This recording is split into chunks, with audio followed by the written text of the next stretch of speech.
হাজার বছর ধরে আমি পথ হাঁটিতেছি পৃথিবীর পথে। সিংহল সমুদ্র থেকে নিশীথের অন্ধকারে মালয় সাগরে অনেক ঘুরেছি আমি বিম্বিসার অশোকের ধূসর জগতে। সেখানে ছিলাম আমি আরো দূর অন্ধকার বিদর্ভ নগরে। আমি ক্লান্ত প্রাণ এক, চারিদিকে জীবনের সমুদ্র সফেন। আমারে দুদণ্ড শান্তি দিয়েছিল নাটোরের বনলতা সেন। চুল তার কবেকার অন্ধকার বিদিশার নেশা, মুখ তার শ্রাবস্তির কারুকার্য।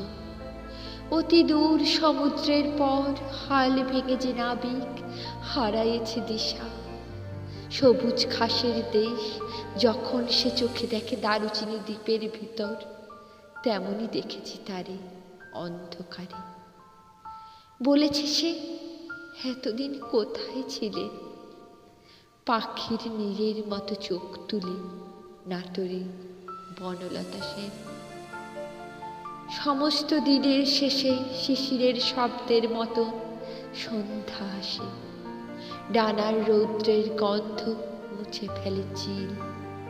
পৃথিবীর সব রং নিভে গেল, পাণ্ডুলিপি করে আয়োজন। তার গল্পের তরে জোনাকির রঙে ঝিলমিল। সব পাখি ঘরে আসে, সব নদী ফুরায় জীবনের সব লেনদেন। থাকে শুধু অন্ধকার মুখোমুখি বসিবার বনলতা সেন।